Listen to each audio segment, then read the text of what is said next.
Alright, today we got a walk-in cooler that is not keeping temperature. We're sitting about 55 degrees. I double checked our airflow. Fans are blowing out. This one doesn't seem to be moving as much air. This one definitely a lot more. I'm going to double check this fan just to make sure it's not dead and spinning backwards. They're going so fast it's hard to tell. But if you get around back here, you'll notice it's quite a bit of a restriction. That obviously is going to affect our airflow. So we got to figure out what's going on with that. I double checked our thermostat. We're set to about 38.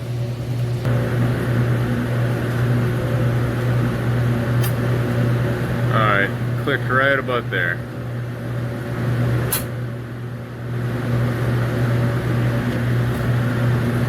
Alright, so our next challenge is we need to get all that ice cleared off. Coil looks pretty clean. Fan's good. See, we're sweating back to our suction line dryer here. Sight glass is clear. So I guess right offhand I'm not suspecting a low charge causing our frosting problem. But I'm gonna have to clear the ice off there and then reevaluate. But yeah, right now I'm not real sure what's causing our frost problem yet. I do know one of our on-call guys was here over the weekend and he had cleared all that ice, all that frost apparently, and over the course of mostly yesterday and a little bit of the day before, while I was running, it frosted up again. So that seems to be a good amount of frost for about a day and a half operation. So we definitely have something going on here. All right, I'm gonna shut this condensing unit off, clean that evaporator coil, and then we'll reevaluate. All right, before I do anything else, we're gonna take a few minutes and clean this condensing coil. You're probably wondering why I'm gonna clean the condensing coil when our evaporator obviously is froze up and requires some attention. Well, at some point during this process, I plan on checking my pressures. And if I want to make sure my pressures are accurate, I need to make sure my airflow is accurate. And the only way to ensure that I have proper airflow is to make sure my condensing coil is clean. Now the outside surface looks clean. I can't see through it, so I am going to clean it. I've always operated on a rule of thumb that unless you clean it yourself, you don't really know it's clean. And I'm using my little pump sprayer because this location doesn't have any sort of outside water source. I really would have liked to have something with a little bit more volume, a little bit more pressure. So I'm going to wet this coil, then I'm going to spray some foaming agent on it real quick and kind of let it break up inside there. Try to get as much free as I can.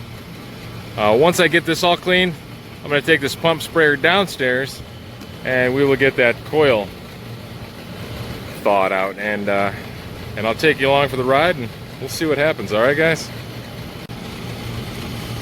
So my coil's nice and wet now. I'm going to hit it with some of this New Blast condenser coil cleaner.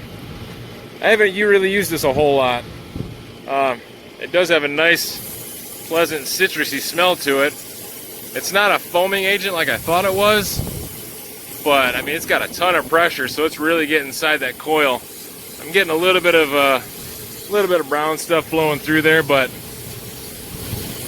I really just like the pressure that I'm getting. I know I'm getting in there because I mean, this thing is just hitting that coil. I think I'm almost out here, but all right, let's hit that with some water and go from there. Just wanted to give you guys a little visual of what we got going on back here. It's gonna take a little while to get all this frost off with my little pump sprayer, but so far from what little bit of the evaporator coil I can see, it doesn't look dirty. So I don't believe we have a clogged evaporator causing low airflow issues. So Yeah, I don't know. We'll just have to get this frost off here and continue to evaluate the system, guys. All right. Now, if you find yourself cleaning one of these coils, guys, make sure you open up the side panels, get the ice off of everything.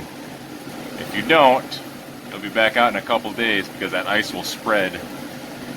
So, take your time, do it right, look at the big picture, as Chris Stevens always says.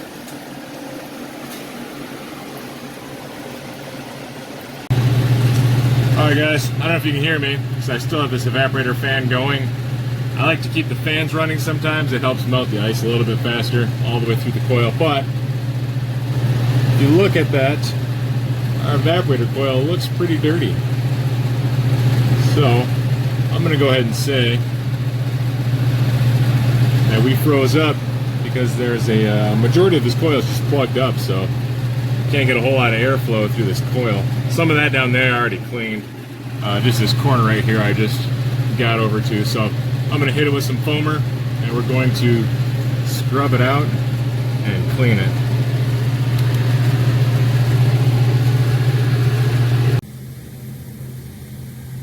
Fans are shut down and we are cleaning this coil now. Now there's no actual disconnect or a breaker for this evaporator apparently.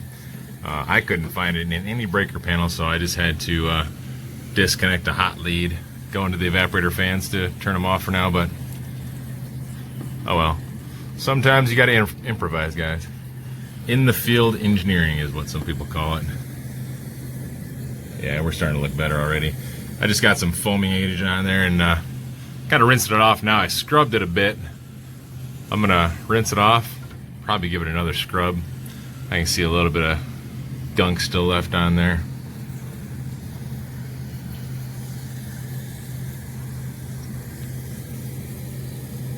Gotta have good airflow, guys. Without airflow, you're not gonna get much accomplished in the refrigeration world. Alright, let me put this camera down and get back to scrubbing. Alright, evaporator's clean. Let's try to get some power back here, guys.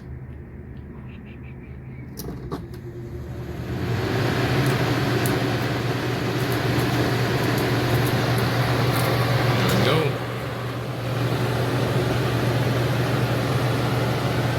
Real life situation, guys. Alright, now we can finally get up on the roof and actually check our pressures. So let me turn this thermostat back down, make sure we're set up properly, and then we'll hit the roof. I wanted to take a minute, kind of talk to those new guys out there that might not be real familiar with refrigeration yet. So downstairs you've seen me clean out the evaporator coil, and I was talking about how dirty it was and how the dirt behind the evaporator coil can affect the airflow, and changing that airflow can cause the coil to freeze up. Now it just goes back to the simple idea of refrigerant needs to have heat to boil off. When you take away that heat, i.e. you cut out the airflow going through the evaporator, when you take away that airflow, that refrigerant can't boil off very well. It'll probably boil off because I forget the exact temperature that R22 boils off, but I think it boils off at like negative 20 degrees or whatever. So I'm probably wrong, but I digress. Anyway, if the refrigerant's not boiling off completely in that evaporator coil, it's going to get really, really cold. And now keep in mind, there's no airflow moving through that evaporator coil because it's so plugged full of garbage that refrigerant's just flowing through there in its liquid state for the most part. And frost is going to slowly build up, and then ice is going to build up, and the ice in between the tubing and between the fins is going to start to form, and then basically our airflow is going to be cut off completely. And then the condensing unit, of course, is just going to keep on pumping refrigerant because until that thermostat is satisfied, the liquid line solenoid is going to stay open and our condensing unit is going to keep on pumping. Now, that thermostat will not be satisfied because, again, there's no airflow.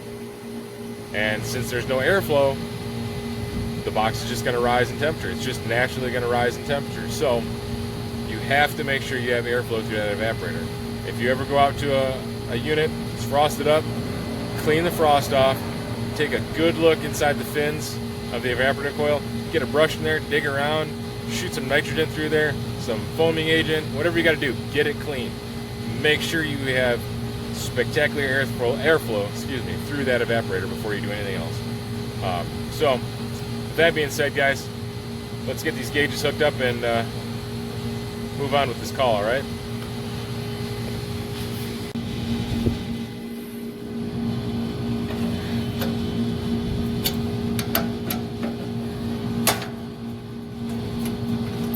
Get our high side here.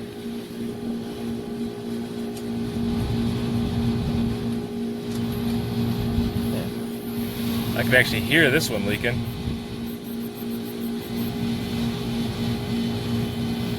Let's get some bubbles on here. Yeah, would you look at that? So, looks like we got a leaking schrader core as well. Now, when I was watching this thing run earlier, my sight glass was full. But keep in mind, that was before I cleaned the ice off of the evaporator coil. So we might just have a multiple offender here. And get out my core tightening tool and see if we can tighten that schrader core down a little bit.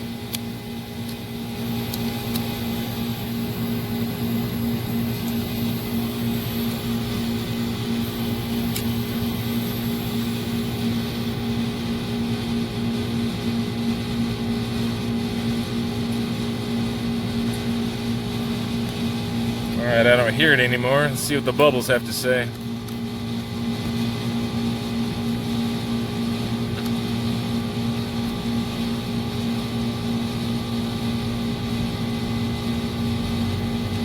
A few little tiny... I don't even know if those are really bubbles. They're not growing, so...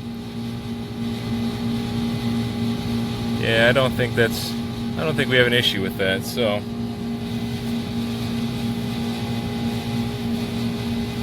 Alright,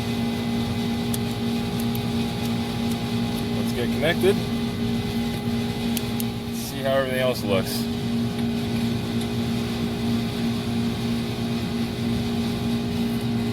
Now I have no idea how long this has been leaking for, so we may end up adding a little bit of gas, but we're going to go through it, see how everything looks, of course.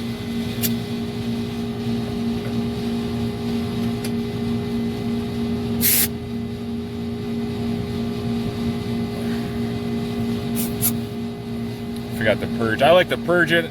Normally what I do, I didn't do it this time as you can tell, but normally what I'll do is I'll hook my high side up first, and I'll just open up my gauges a little bit, and I'll let my gas go through my gauges and kind of bleed out the low side a little bit like this.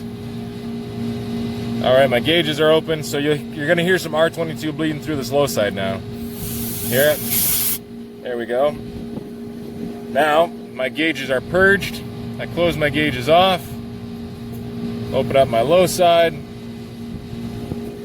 and that'll get all moisture, non-condensables out of my gauges. All right, so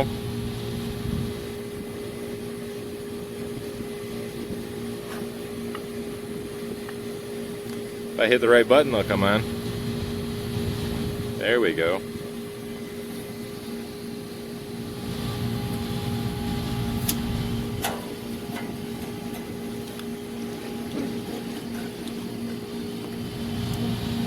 Just got these new Testo gauges earlier today, guys. I was kind of inspired. I was listening to an HVAC school podcast about TXVs with Jamie Kitchen and Brian Orr, and they made a lot of good points about how accurate your gauges need to be in order to properly determine the superheat, subcooling, and everything. And I thought to myself, you know what? I think it's time to upgrade. I used to have the field piece digital gauges, the 460s, I think. But last week they kind of sprung a leak in the sight glass, so I threw them in the trash can. I was getting kind of sick of them anyway. So, alright guys, let's see what we got going on. I have an evaporator temperature of 33 degrees. That's higher than what I'd like. We want to maintain about a box temp of 35, 38. It's a cooler, so roughly 15 degrees less than that, 10-15 degrees less than that. So I should expect a 20-25 degree evaporator coil. Condensing temperature 120 degrees. Our ambient temperature out here is about 85-90. Really just depends on where I put it. You're supposed to check your ambient temperature or the air going into your condensing coil in the shade. I don't have a whole lot of shade here today, so we just take it for what it is. And a superheat of 41, subcooling is 12. My sight glass is nice and clear. In my experience on similar setups with these walk-in coolers, especially these old walk-in coolers, this one's almost 30 years old, 25-30. According to the facility manager, it's original to the building, and the building is 25 years old-ish. But what I've always noticed is when you're measuring superheat up here at the condenser, and we got about a 30-40 foot line set, 20-30 degrees of superheat isn't out of the question. If I was able to measure it right downstairs at the evaporator coil, I would probably get closer to 15, maybe even 10 if I'm real lucky, but it's really old equipment, so 42 is a little bit high. I wouldn't mind seeing that around 30, 35, but keep in mind this unit's been off for at least the last 2 hours since I've been here, and that coil's been frosted up for about the last 24 hours. So that superheat, I'm going to chalk that up to being so high right now because our evaporator is under such a heavy load. So we're going to go ahead and let that run for a little while. I'm going to go downstairs, get a box temperature real quick, and we'll see where we stand after that. All right, guys?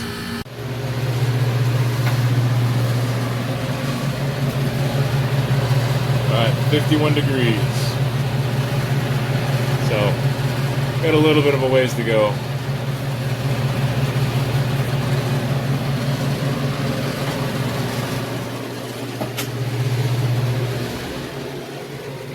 So that door is taking quite a beating right there. Just gonna check our door closer. That looks good. Here though, a little bit of gap in that door. Could be getting some moisture through there. Yeah, I don't really like that.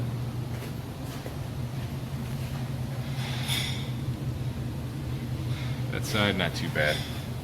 So I think I'm going to go ahead and quote for a new door kit. And we'll just pull that door off, bolt the new door kit on there, and they'll be all set. Just a quick update, guys. So what I did so far is I adjusted my temperature real quick. I just turned it up to 50 because I wanted to see it pump down. And it looks like we are pretty good. 2.5, not too bad on the low side. I've just kind of been watching it, see how fast it rises, make sure we're not short cycling or anything like that. And so far it's holding pretty tight, so that makes me happy. All right. Let me go crank that thermostat back down to its normal setting, and we'll just continue to watch it. All right, let's turn this back down to 38. There's our liquid line solenoid opening up, and refrigerant pouring through into the evaporator. See, we're still at 52. All right, let's go back upstairs and see what's going on. We're back up on the roof, guys. My superheat is looking great. I'm down to just about 25. I would have settled for 30. 25 is not too bad. Subcooling 13. I got a 28 degree evaporator, 115 degree condensing temperature. Those are right in the ballpark. Very nice. Now some of you more experienced guys out there, you might have caught my mistake earlier when I was reading about a 43 degree superheat. You might have noticed that I had my suction line temperature probe or clamp right here, and what I didn't realize at the time was that clamp was picking up some of that discharge air coming off of the condensing coil. So that kind of skewed my readings a little bit. So I moved it over here to the other side of the suction line dryer. And just a little bit, once my superheat kind of settles down too, I'm going to move that temperature clamp from this side to this side just to measure the temperature difference across that suction line dryer, just to make sure it's not plugged up. I was always told those aren't designed to be in the system all the time. They're sort of a temporary thing you put on there to, I don't know, filter out acid or whatever contaminants you suspect are in the system, and then you're supposed to return and remove them. You can leave them on there, but I was always told you're supposed to return a couple days, change it out, put another one on, or replace it, repipe it if you have to. But yeah, we're looking good so far. Our box temperature probably is about 45 right now. It was 51 before we came upstairs, so we are looking pretty good, guys.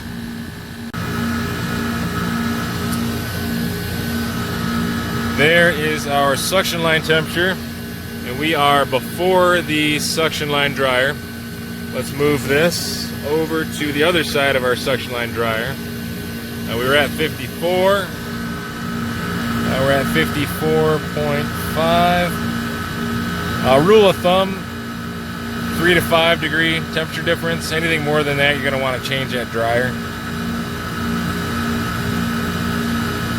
Let's see what we go down to. Remember, we were at 54.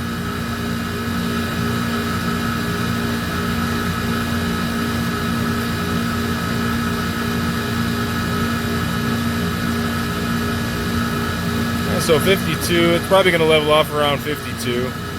And keep in mind the system is running, so that suction line will continue to get colder and colder, little by little, of course. But yeah, 52. I don't think that suction line dryer is plugged at all, not at all. So, all right, let's just let her keep running until she satisfies and shuts off, guys. Everything's looking really good up here on my condensing unit, guys. My amp draw is 3.9 on my compressor. I'm gonna scan that barcode, go to the Copeland website, scan the barcode, and kind of see what they tell me my amp draw should be. When I do that, I'll insert a screen cap right about here, kind of show you guys what it should be. But here's a quick update of our pressures. 24 degrees superheat, almost 12 subcooling, 27 degree evaporator, so we're almost to my 25 degree mark. Yeah, we are looking good, guys. So I'm gonna wrap this up and go downstairs and watch my box temperature drop, all right? All right, let's get our gauges off here. We're gonna head downstairs. This is what I like to do. First, I close off my high side, and then I'll open up my high side on my manifold gauges, and I'll just bleed whatever's left on my high side hose, on my high side gauges. I'll just bleed it right over to my low side until they're just about even. I do it really slow, you know, because obviously we got liquid on our high side, so I don't want to jam a bunch of liquid into the compressor. So just kind of metered in a little bit. And this way we're going to get as much refrigerant out of our hoses as we can.